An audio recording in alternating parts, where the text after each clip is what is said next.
More than 2 weeks na akong gumamit ng Intense Whitening Soap. At ito na lang yung natira sa kanya. Yan na lang. Ubos na talaga siya. And ng 10 times Whitening Serum Lotion ni Miss Chung. So, ano nga ba ang aking say sa mga products na to?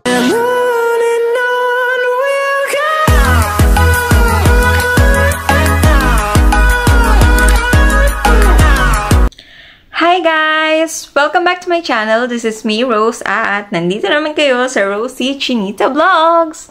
And so for today's video, I will be making a review about Miss Chung products, which is this one, the Intense Whitening Soap. And since sabi nila is combo to, so gagamit din tayo ng 10 times Whitening Serum Lotion with SPF 30.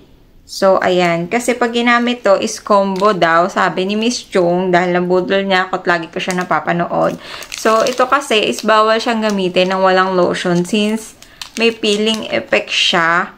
And bawal din daw siya gamitin sa face kasi sobrang lakas daw nitong soap na to. So, tingnan nga natin kung ano ba yung itsura ng soap na to.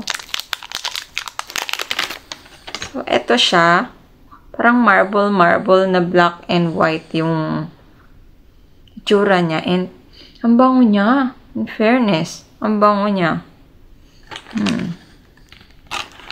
So, nakalagay dito is with niacinamide and alpha-arbutin intensive whitening. So, susubukan natin to kung effective ba sa akin ito. So, this one naman is yan, 10 times Whitening Serum Lotion, which is ka-partner nga daw niya. So, combo sila pag ginamit mo para maganda yung effect. And, amoyin natin siya. Tingnan natin. Ang ganda-ganda ng packaging niya. Parang ang yaman-yaman. Parang mamahalin. So, ayan. So, ang color niya is para siyang white na medyo pink. Tapos, ayan yung consistency niya. Yun, ang bango niya. Ang bango niya. Fair. Wow. Ang bango niya. So, ayan. Sisimulan natin tong gamitin. At, i-update ko kayo kung ano ang magiging result. So, ayan na nga, guys. More than 2 weeks na akong gumamit ng Intense Whitening Soap. At ito na lang yung natira sa kanya. Yan na lang. Ubos na talaga siya. And ng 10 times Whitening Serum Lotion ni Miss Chung. So, ano nga ba ang aking say sa mga products na to? So, dalawa siya. Sabay kong na-review kasi nga combo daw to as per Mima Miss Chung. So, unahin natin si Black Soap.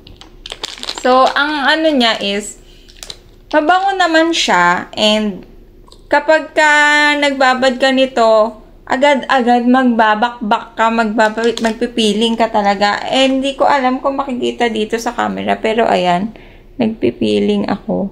Ito ayan, medyo makikita nyo siya. Yan. Nag-lotion na ako niyan, And nag-lighten ako. Since nagbabakbak ka nga, magla-lighten ka talaga. Pero, ang kaanohan naman dito, kapag ka hindi nyo gusto na nakikita na nagbabakbak kayo, since pag eto nag-lotion na ako, pero ganun pa rin siya, after 1 hour, makikita nyo din siya agad. So, kailangan mag-lotion kayo na mag-lotion. So, kung hindi para sa inyo yung makikita nyo na nagbabakbak kayo and dry tingnan yung skin nyo, this soap is not for you. Pero kung gusto nyo na pumusyaw kayo agad, since nagbabakbak talaga siya, this one is for you. Marerecommend ko talaga siya para sa inyo. Then, sa lotion naman is, mabango siya. Talagang mukhang mayaman yung ano niya. Social yung amoy, pati yung packaging niya. Tapos, watery yung consistency niya.